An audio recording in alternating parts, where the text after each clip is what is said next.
How's it going, everyone? And welcome to the unofficial WCC Hoops podcast. I'm Zach Farmer. We're only a couple months away from the start of the college basketball season, and there was a lot of news this past week when it came to the WCC. And we'll get into all of that. We'll talk about the schedule. We'll talk about just the ins and outs of what that's going to look like. We'll talk a little bit about the Athletic releasing their preseason top 25 and see where the WCC teams that did make that list where they fell. We'll talk a little bit about the best upside of USF, Santa Clara, and LMU. I think those three obviously they're that tier 2 of the WCC right now, and it's going to be really fascinating to kind of see like who has the greatest upside and maybe who has the highest floor. So who can really kind of take over that middle section of the WCC. And we've seen all three of these teams really take a stab at that over the last couple of years. But I want to start with a topic that's been going around all of college basketball for the last couple of years, especially during the off season, and that is the transfer portal. And there were some 1,800 players who all hit the transfer portal, and only about 40% of them ended up finding homes. I think I saw the number, the NCAA reported out the number of transfers that actually did find a home.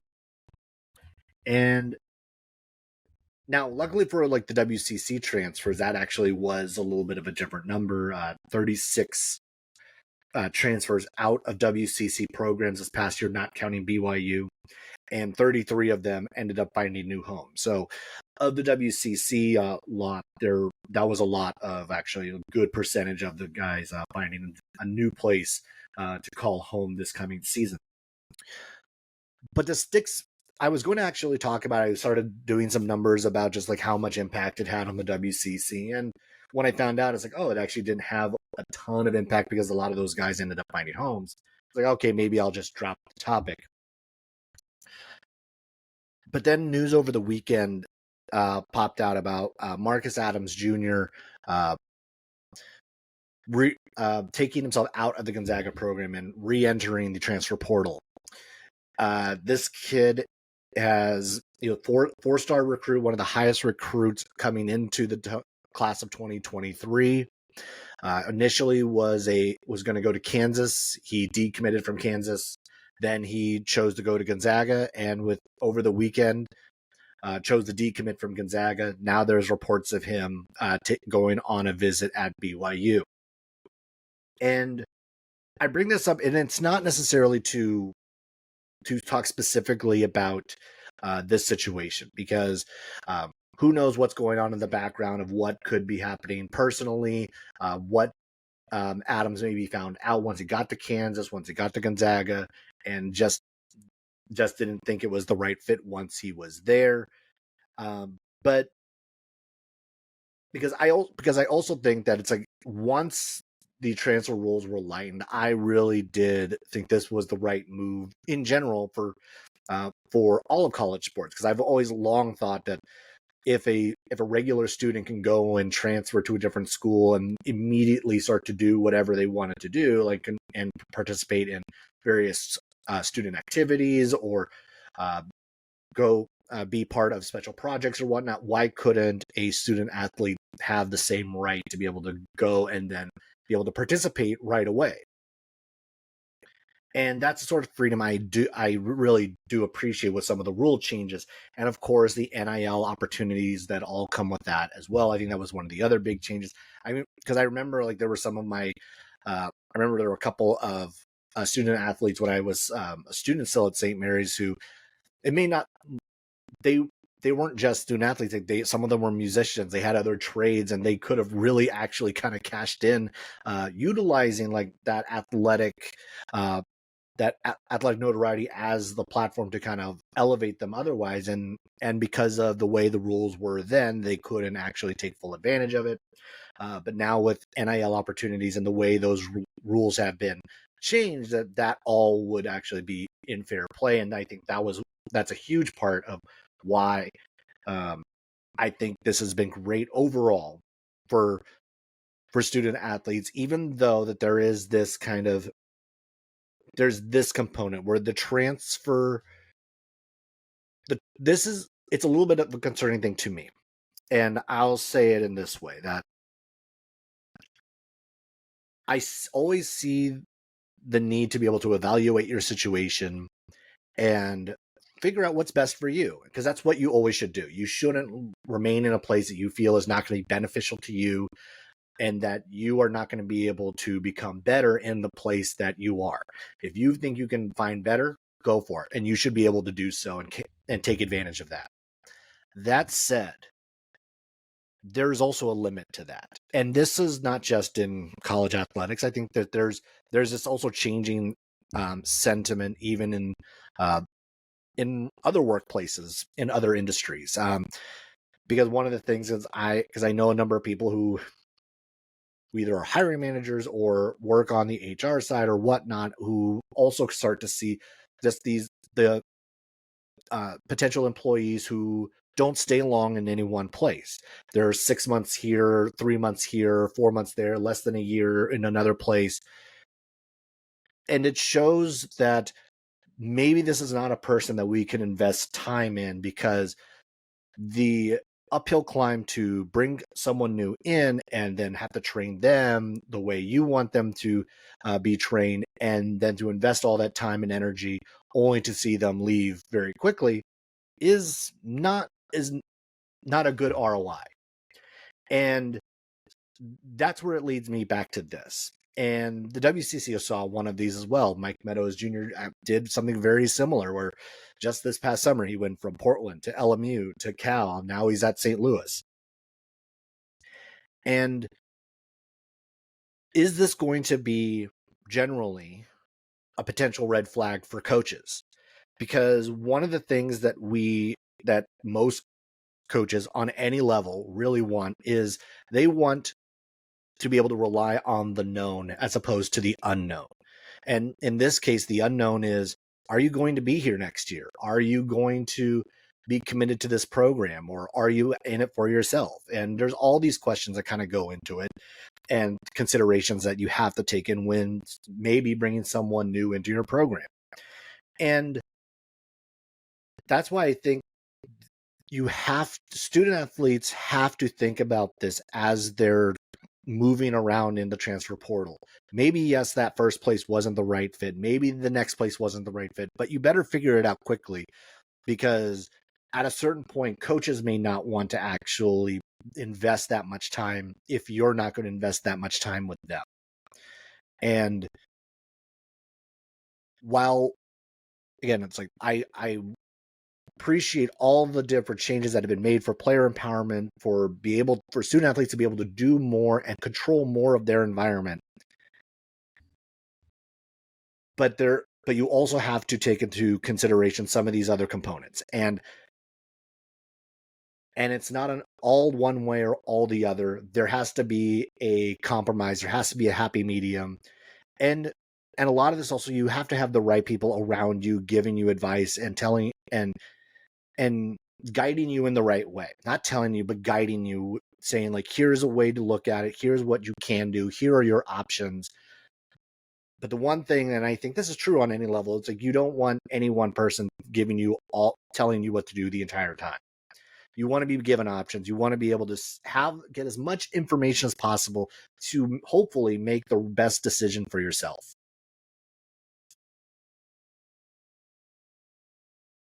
And again, like those very specific situations, I don't know what's going on in the background.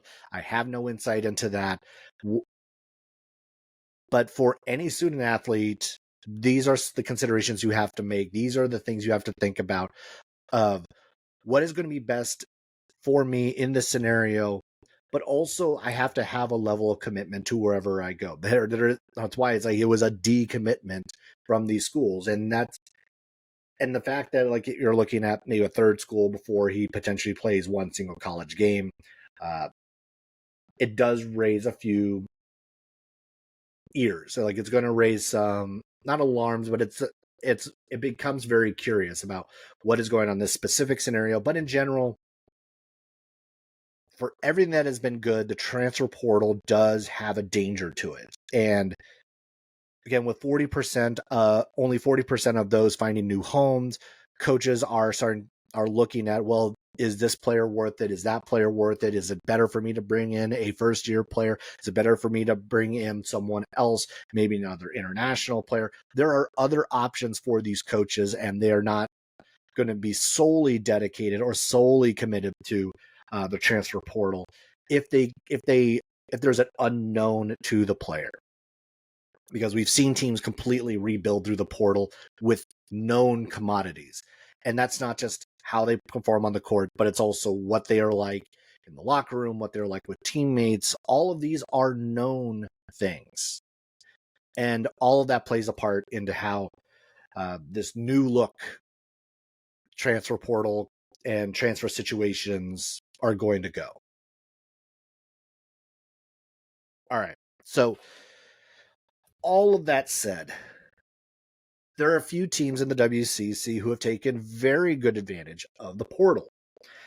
And that's USF, LMU, and Santa Clara. All three have done an amazing job of revamping their rosters via the portal. Some more than others. Some have really have had to almost rebuild the entire starting five. Some are filling in holes. Some are adding complementary pieces to some of the young players who are potentially the team's future. So a lot of mix and match here, and then some of these transfers are going to be the future.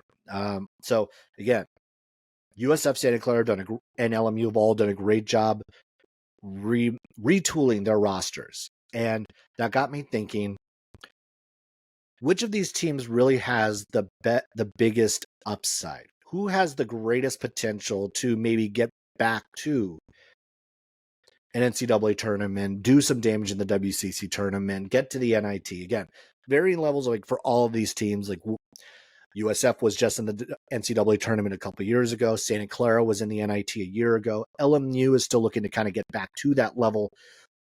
But all three have NCAA tournament aspirations. If you ask any one of them, of course, that's the goal. They want to get to the NCAA tournament.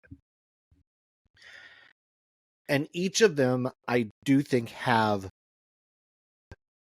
the talent to be able to do so, Obviously, we know the schedule is part of it. Fulfilling the potential is also part of it. And then you got to have a little bit of luck along the way. Everybody needs a little bit of luck along the way to make all these things happen. And then, of course, in the WCC, the other uphill climb is you got to get by Gonzaga and or St. Mary's to be able to have a shot at the WCC tournament. Or the NCAA tournament, I should say. So, for each of these, I was thinking about this as far as, I think of them in stages, because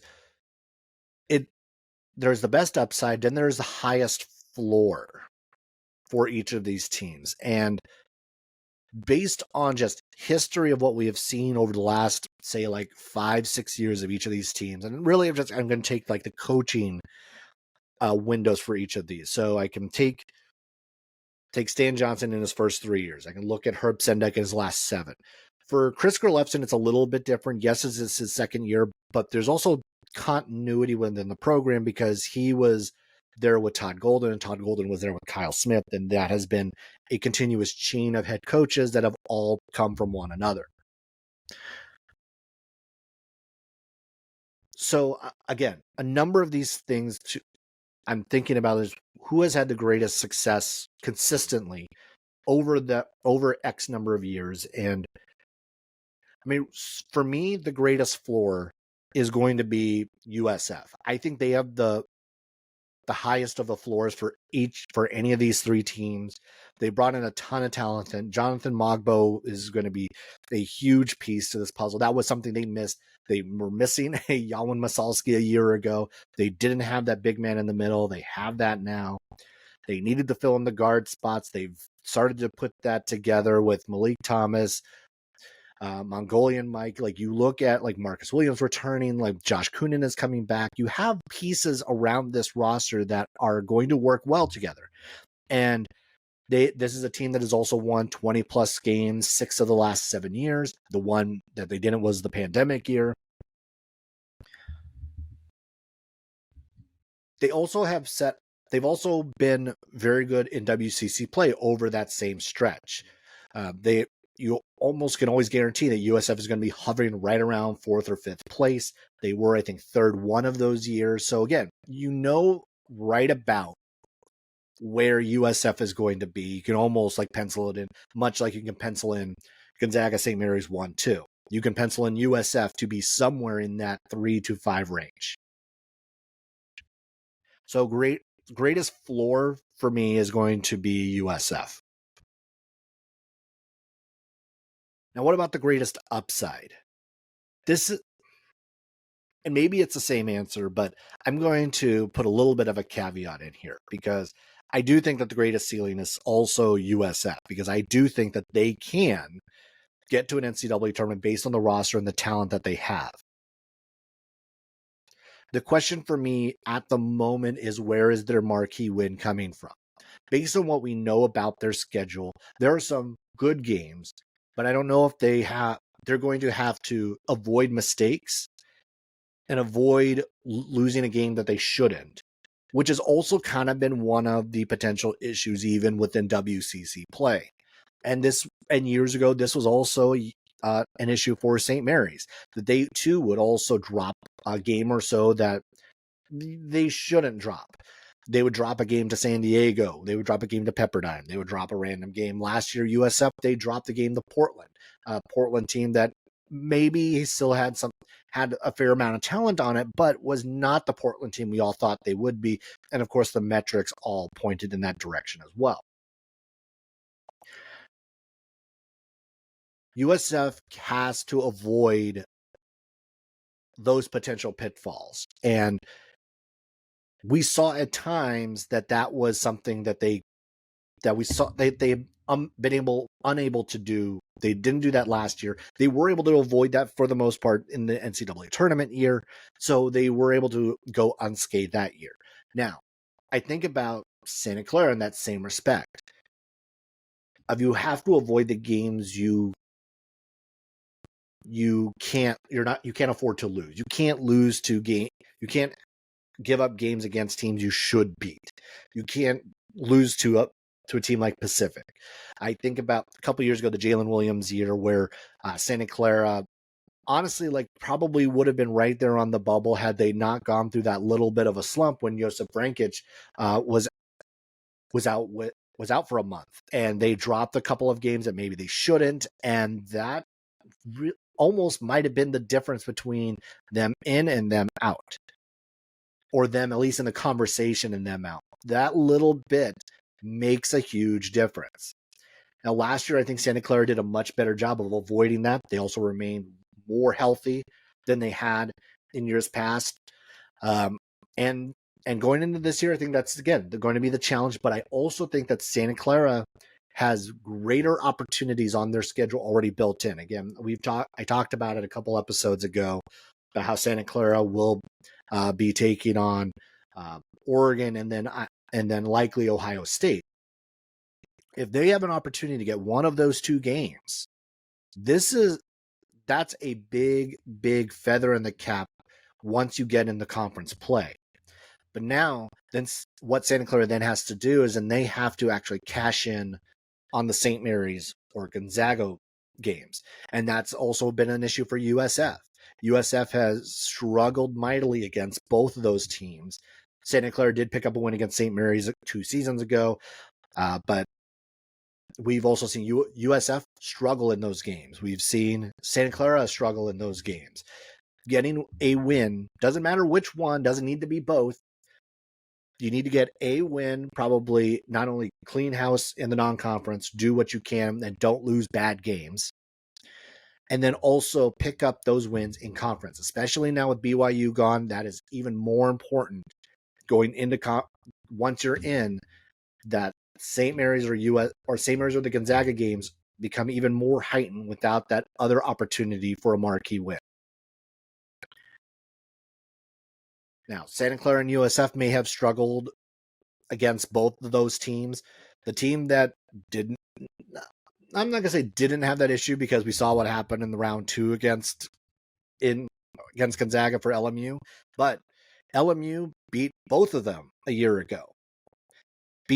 And not only both of them, but they also beat BYU a year ago, making them the first team to beat all three since we have had that 10-game configuration of the WCC. Now, BYU is gone. That means LMU is going to have to cash in other places.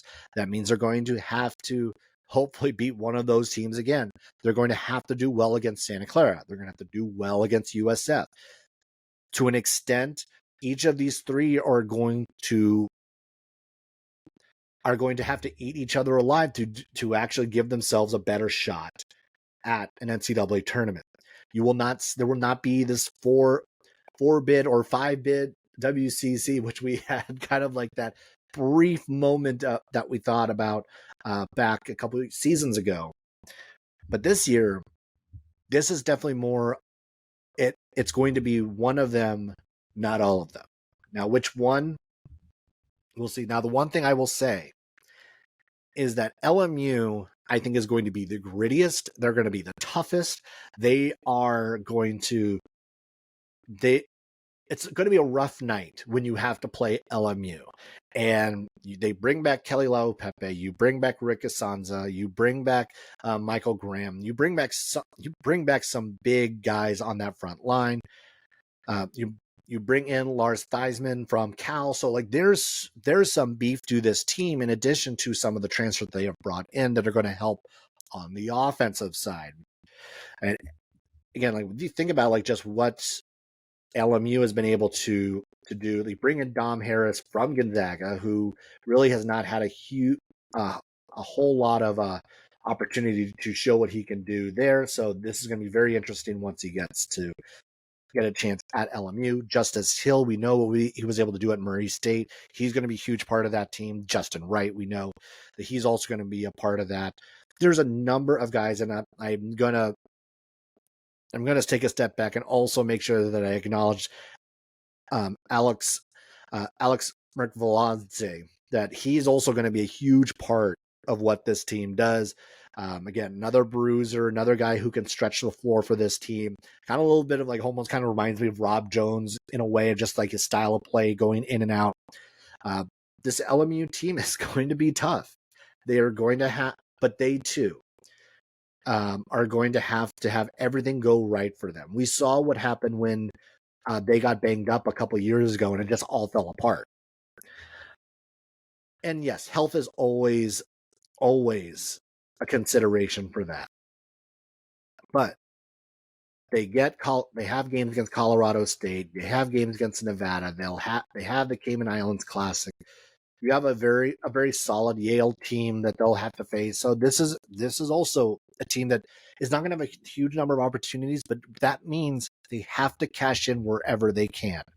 I think LMU's schedule makes it the toughest climb, the toughest window to potentially get to put together an NCAA tournament resume. They have the toughest way to go. I think Santa Clara then is next. I think that's mainly because they have a lot of solid pieces, but man, like the Carlos Stewart move really, really kind of like put a damper on that. But I'm excited to kind of see where Christoph Tilley kind of goes, because that was one guy like that. I think he's going to be really good. Carlos Marshall, hopefully healthy for a full year. We'll be able to see him. Cameron Tung, another guy like this. The Santa Clara team has some young talent. You put that in with Adama Ball, who's coming in. You put that in with Tyree Bryan. Again, like this Santa Clara team has a ton of talent. I like what Santa Clara is capable of doing. I like what USF is capable of doing. I like what LMU is capable of doing. But it won't be all of them. It will be probably one of them, not the trio. And So biggest upside to me, it's almost a tie between USF and Santa Clara. I think the highest floor still is the Dons, because we've seen them do this year in, year out, year in, year out. It's what can Santa Clara do without an NBA ready player on its roster? What can LMU do without the player of the year in Cam Shelton a year ago, who exploded? What can they do to make another run at it here in the WCC this coming season? USF, highest floor, and also the biggest upside along with Santa Clara to me. Now, part of that is going to be how they do in the WCC. And this past week, we got the WCC schedule release, and a couple of big notes. The biggest one is that we are going to be getting some Tuesday and Wednesday games. Not a ton. It's still, for the most part, still the Thursday, Saturday slate. And then starting in the last week of January, rolling into February, we will start to see a period, one-off Tuesdays and Wednesday games. And so this makes it really interesting. I'm really kind of like fascinated to kind of see how this will go. The first of the Thursday Saturdays is going to, or Thursday Wednesdays is going to be on January 30th. It's LMU heading up to Spokane. The rematch that I think is going to be really fascinating to kind of see. This will be LMU's first trip to Spokane since upsetting the Zags at the Kennel. So it'll be about essentially one full go round through, and LMU is going to have a great opportunity to get a win in Spokane, which is what they did a year ago. I know there's no Cam Shelton, but this isn't the same Gonzaga team of a year ago either. So I think there's a shot. I think there's a chance that could be a thing that gets pulled off again. Now, obviously, when I go take a look at the schedule, I always start to look at where the big matchups are. Where's Gonzaga, St. Mary's? Where are these other matchups? But then also, where are the tough stretches? Where are the potential pitfalls? Where could a team get hung up? Or where might a team go on a run and be able to actually do something? And remember, we saw a year ago, I think it was San Diego, that very early on was, I think, 6-3 at one point, or 5-2 at one point, because they hadn't seen St. Mary's, they hadn't seen Gonzaga, they hadn't seen a lot of the big boys of the conference yet, and then it all fell apart. So again, I'm looking at the schedule, looking at just where some of these things are, and the toughest matchups, the toughest runs I see kind of belong to USF and LMU, at least the way I'm looking at it. And for LMU, they better be able to hold on for dear life right away in WCC play. Their first 4 games in conference play, they're going to be home for Santa Clara, St. Mary's, Pacific, and then they have to hit the road for USF. They're going to see 3 of the 4 teams that they're going to be going back and forth with all year long for a spot in that upper tier of the league, for one of those quarterfinal, semifinal spots. Then LMU, between the 27th and the 30th, they hit the road, and they get both. They're at St. Mary's and at Gonzaga within 3 days of each other, which anyone who knows, like, that is just a rough go to have to play them both in back-to-back games in their buildings. And this will also be in one of those weird offset weeks where LMU will have to play St. Mary's on a Saturday and then get Gonzaga on Wednesday. So there's an extra day to get prep for Gonzaga, but still, it's like the fact that you go from one to the other of the top 2 teams in this league just makes it a hard climb. And then LMU in the middle of February they get 3 of the 4 again, but this time it's going to be home for Gonzaga, home for USF, and then they're at Santa Clara.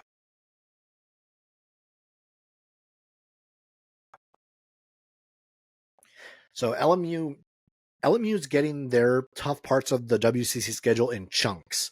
And this is where I feel like they're going to just have to play almost survival mode and be able to pick up words where they can, because I feel like that especially that opening stretch, if things could snowball on them quickly if they can't, I think, at least hold it together. Doesn't mean that they have to be able to win 3 of those 4 or split the 4 or however. I think win-loss in those first 4 games doesn't matter as much. What I think matters is how they respond after that. Is if after that they go into the next few games, which let's see, they're from the 13th on. That means LMU would be they're going to be at Pepperdine. They're going to then take on Portland. Then they get they're going to be back. So those 2 games, I think, is like it's the at Pepperdine and then home for Portland. If they can hold it together through those first 4 games and then take care of business against Pepperdine and Portland, I think they're going to be okay. What they can't have happen is that they start conference play, they play the tougher teams, they kind of get a little banged up, they get to Pepperdine and Portland, and they drop one of those games. That can't happen. That is what LMU can't have go wrong if they're going to, I think, finish in the top half of the league. Next, I'm looking at is oddly Gonzaga. So Gonzaga has 2 stretches, which are, one of them is extended, and it's like a 3-week long stretch where, while there are soft games maybe in between, this is the chunk of their WCC schedule. From January 25th to February 15th, Gonzaga they're going to be home for USF. They're at Pacific. Then they are home for LMU, St. Mary's, Portland. And then they hit the road for LMU again. That stretch right there is, I think, going to be a good test for the Zags. Just thinking about how they played LMU a year ago, obviously almost completely different team, brand new team.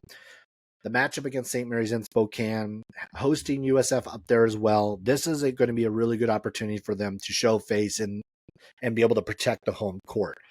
I do think that they're probably going to take care of business throughout all of this. I'm starting to map out my predictions for win-losses in WCC play. So it's not that I think that Gonzaga may drop one of these games. I think they're going to, but I think this is one of the stretches that are going to be tested the hardest, maybe all year long, except for maybe this next stretch, which wraps up conference play. So after this stretch ends, that they play down in LA, they'll have about a little over a week before they start what I think is actually their toughest stretch, a much shorter stretch, but the toughest stretch that they will see in WCC play.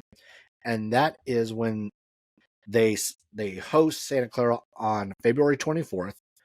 Then they will, that same weekend, they'll head to the Hilltop and take on USF. Sorry, that'll be the following. So 24th is that Saturday. The following Thursday, they will be at USF. And then they head across the bay to Moraga to take on St. Mary's in the regular season finale. This might sound blasphemous. This might sound crazy to Zag fans. And from what we saw a year ago, they started the rev up at the right time and everything else because we knew what their potential was and all that. I think that there is a fair to good chance that that Gonzaga drops 2 of those 3. Santa Clara, USF, St. Mary's. Now, I already think that they're going to split with St. Mary's. So it's either going to be that one or the other one. So the one way or another, I think one of those is an L. But I think that they're going to either lose to Santa Clara or USF. And my bet would be USF. Because we've seen it happen in that building before. We've seen how USF plays them. They almost had them a year ago with a team that maybe wasn't as talented as the team that they have right now.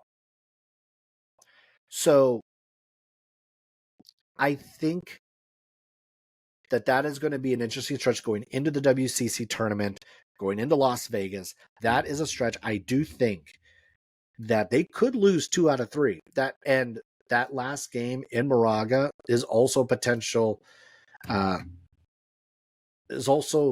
the game that will decide who is the regular season champion, who is the 1 seed going into Vegas. And I think that knowing who the 1 seed is, knowing who the 2 seed is, regardless of we know that it's likely those 2 teams.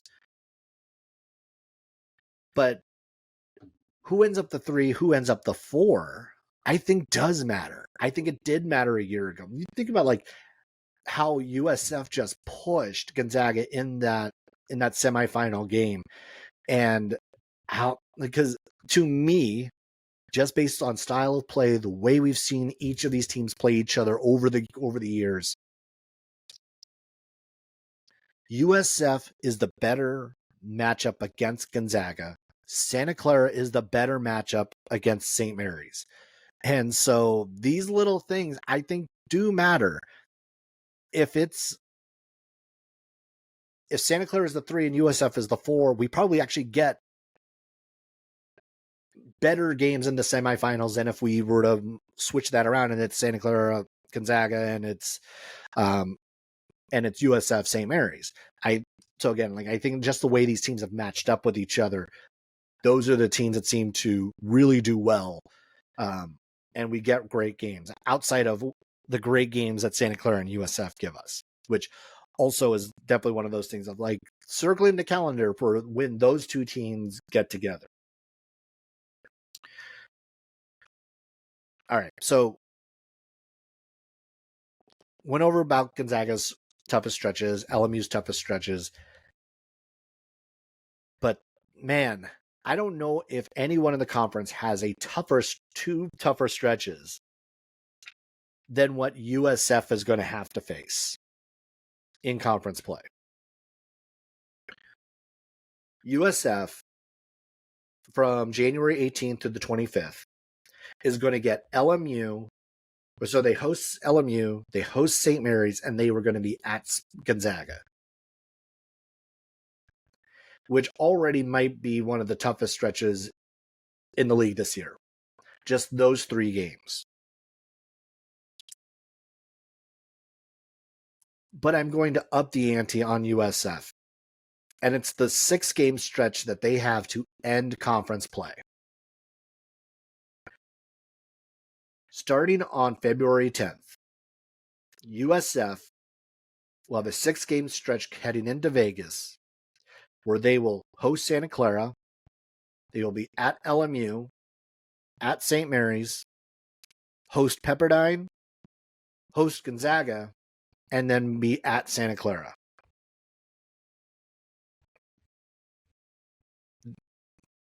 They were going to get tested hard and often going into February, going down the stretch. The only thing that's almost beneficial to USF at that point is that hopefully they've already taken care of business against everyone they should. I was taking a kind of, again, as I was starting to map out wins and losses and whatnot for the WCC, I was staring at the St. Mary's USF matchup on January 20th. And at that stage, just looking at St. Mary's schedule, looking at USF's schedule, both of those teams could be undefeated when they meet each other in conference play. I think that would be 4-0 versus 5-0 on the hilltop. So that's one I'm really interested to kind of see, and I kind of hope that is the case, that they're both undefeated when they see each other in that game, because I think that would be really fun to see up at the Sobrato Center. So USF can cash in, I think, a lot early, because that end of the season, end of conference play stretch is going to be a long haul, I think, for the Dons. But just slowly taking a look at some of the others. I mean, we can talk about how how this is going to be a really, really tough road for Pepperdine, really, really tough road for San Diego or Portland Pacific. But I think like those are the teams that are going to be able to play spoiler. Pacific played a lot tougher last year than I think a lot of people thought, myself included. Now, a lot of the guys that were kind of part of that are not there anymore. Kalen Boone obviously is the most glaring one that is no longer in Stockton. I really wanted him to be able to stick around and see what that team could have done this coming year. Pepperdine, we know they still have Houston Millette. They have Javon Porter. They have pieces. They have some talent that I think is going to be interesting. And we saw them steal one from BYU last year, so I think there's a chance that could happen again. Portland, Portland with Tyler Robertson and Chris Austin, I think you can't sleep on Portland, but there's so many unknowns about this team going into this coming year. They have a lot. They also had a lot of moving parts. A lot of guys transfer out, so it's going to be a tough stretch. So I didn't take a whole long dive onto their schedule. Same went for San Diego. San Diego is going to be so reliant upon so many young players that a league that is going to be veteran heavy, as it normally is. I just don't see a team that is going to be so young to do all that well. And of course, then you could point to Pepperdine and say the exact same thing, which of course last year was the case. So looking at all the WCC schedules, those are kind of like the toughest stretches I see. The other ones, like there's a Santa Clara gets both Gonzaga and St. Mary's back to back in early January. St. Mary's to end in the crossover between January and February. They get LMU, Santa Clara, and then they have to head to Spokane. But theirs is pretty balanced as well. Santa Clara's is pretty balanced. There's not a lot to kind of point to of like, oh, this could be a really tough stretch for them. This could be a really tough stretch for them.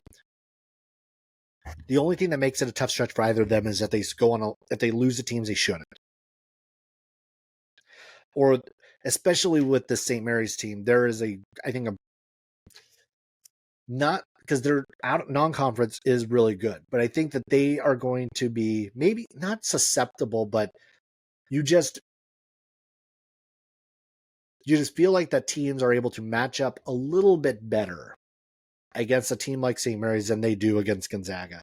Gonzaga so often has so many offensive options, and it makes it challenging to face them, which I think was something a year ago that was not a game plan. That doesn't make it easy, but the fact that St. Mary's had one or two players that were not offensively inclined, that it made it easier to potentially game plan for them, which I don't think is the case this year. I think they are much more balanced offensively than they were a year ago. I think Josh Jefferson is going to have a great year. I think that's one we really, really have to kind of like look at and think about, because I think he's going to have a great year, at least in my opinion. Okay, so another thing I wanted to talk about as we talked about the WCC schedule and what that all means. Obviously, we know then right after that, we start the WCC tournament down in Las Vegas. We have 9-team league, which means that it's going to be set up slightly differently, but we've seen the 9-team tournament before. Right before Pacific came in, there was I think it was like the year, 2 years where it was only 9, and it worked just fine in Vegas. Even though there's only 9, the one thing I was thinking about, and I put up a poll on Twitter and then also Instagram asking about it, because I think this is just my opinion on the location. I think the New Orleans Arena has served the WCC very well. I think it has been one. I think once they moved there, it made a lot of sense. It gave everyone in the conference a single location to be able to go to. It was neutral. It was in Las Vegas. It was exciting. All of that sort of stuff. Like, it made a lot of sense. And the Orleans Arena has been a great home for the WCC for the last what is it, 2009, the last 14 years. I think it's time for a change. My opinion, I think it's time for a change. I think it's gotten stale and more, and for me, like, it's definitely, the arena is fine. The arena itself is suitable. What I don't like is the casino hotel, and I also don't like that it's isolated away from everything else. I've toyed around with the idea of, like, okay, would it be best if it was at a different Las Vegas location? Would it be better in a new city? So just like taking off the poll results I had on Twitter, so 35.8% said stay at the Orleans, 43.3% said at another Vegas location, and then 20% said new city. What I think is that the best option is still staying in Las Vegas and just picking another location, finding another venue. The reason I say stay in Las Vegas is because there is still a level of entertainment and neutrality that city has, that if you were to move it to a new city, nowhere else would. If you move it to the Bay Area, you have 3 Bay Area schools. You move it to Portland, you have Portland in town. You move it to LA, you have LMU right there. You move it to San Diego, same. Essentially, if you move it anywhere else that logically makes sense out west, there's going to be likely a lean toward one fan base or another. Now, that said, we also know that Gonzaga travels well, and that regardless of where they go, Zag fans will likely take over the building. We've seen it in the NCAA tournament. It doesn't matter where they are, they show. Which is the other thing that I think about, even moving to a different location in Vegas. My maybe one qualifier of, like, because would it be great at T-Mobile Arena? Sure. Could we move it to MGM? Possibly. These arenas are also bigger than New Orleans. Could we fill the seats? Could the WCC fandom fill the seats? The answer is yes. But I think then it's going to be just more Gonzaga fans than it is going to be more St. Mary's, more USF, more Pepperdine, more Portland. What's going to happen? It's going to be more Gonzaga. And I know the Gonzaga fans will not mind that. They don't care. That makes all the sense in the world to them. But I would like there to be a little bit more diversity, a little bit more evenness as best it can be in these arenas for those games. Because the Orleans arena already has turned into Spokane South. So I would rather not have a bigger arena turn into that as well. Even though I would love a different venue, I would love it to be closer to the Strip. This way you can very quickly get in and out. There's a lot of things to do around there. The Orleans is just an island out there off Strip with limited options inside the casino, and the hotel.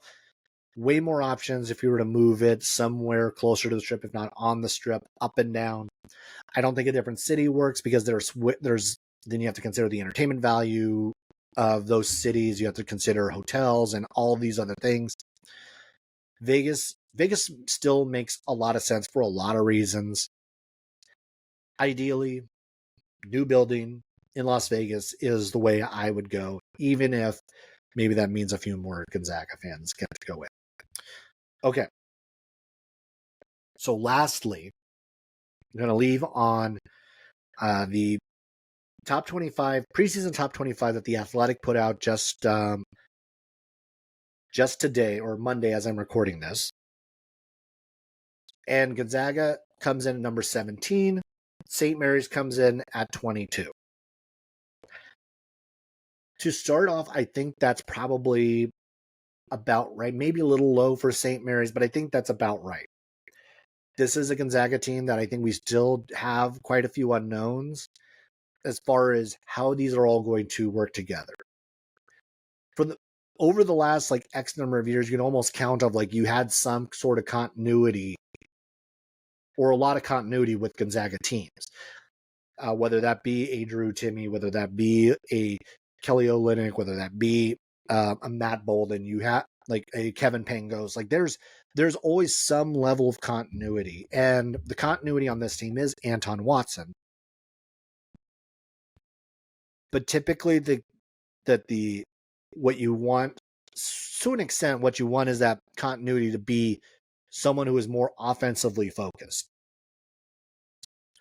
Someone who can be that I'm going to take over the game when need be. That's not Anton Watson. However, the guy who potentially is that guy is now on the team, and it's someone who's at least familiar, his family's familiar with the program. That's Ryan Nembhard.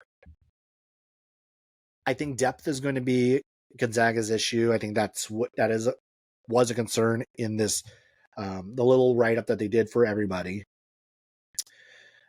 Also, just like thinking about like what Gonzaga has, we know about Steel Ventures, we know about Graham Ike. This is still going to be a very good offensive team. They have all the tools, they have all the weapons. It's whether or not they have the defense, and it's a matter of whether or not they're going to get enough from the bench. Because this is starting to look like a shorter and shorter bench as we get closer to the season. Now, as far as St. Mary's at 22, again, I think a little bit low based on who's coming back. I think Aiden Mahaney's going to have a monster year. The return of Alex Dukas has still been undersold at how important that was. Augustus Marciulionis, I think, is going to have a really, really good year. Joshua Jefferson, I think, again, mentioned a little earlier, I think he's going to have a great year. Mitchell Saxon comes back. I think this team is going to be deeper than it was a year ago as well. And you have more guards to help out. Jordan Ross, the freshman coming in, I think he's going to be a great addition to this team.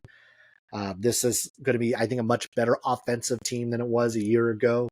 The defensive pieces are still there, even though you do lose Logan Johnson and Kyle Bowen, who are really the anchors of the defense. This is still a good defensive team. Marciulionis is a good defender. Dukas is a good defender. Saxon is a good defender. They're not going to lose something defensively, I don't think. Now, do I think that they're going to be a little bit worse on the defensive side? Probably, but they're going to make up for that on the offensive side. 22, so again, 22 for me seems a little on the low side, but I get it because of just where like St. Mary's isn't the most flashy and everything else, but 22, fine, whatever. All right, so that'll wrap it up for this episode of the unofficial WCC Hoops podcast. I know this was a long one. We're getting back into it. We're getting into the flow of the season. We are almost here. September is around the corner, which means we're going to start to see the last, hopefully, of the full schedule start to pop up. We have a few of them already. Slowly but surely, we're going to get the last of those. So as we get closer to the season, be sure to subscribe to the podcast on YouTube and the other streaming services. Be sure to follow on Twitter. I am still calling it Twitter until I get told I can't anymore. At Post by Zach on Instagram, and also on TikTok at Post by Zach. All right, and as we get a little bit closer, we're going to start doing these on a more weekly basis. We're going to start doing the team previews fairly soon. It's coming quick, and I'm excited. Back from a little bit of a vacation, so I'm revved up, ready to go, ready for college basketball season to finally be upon us. All right. Till then, catch you next time.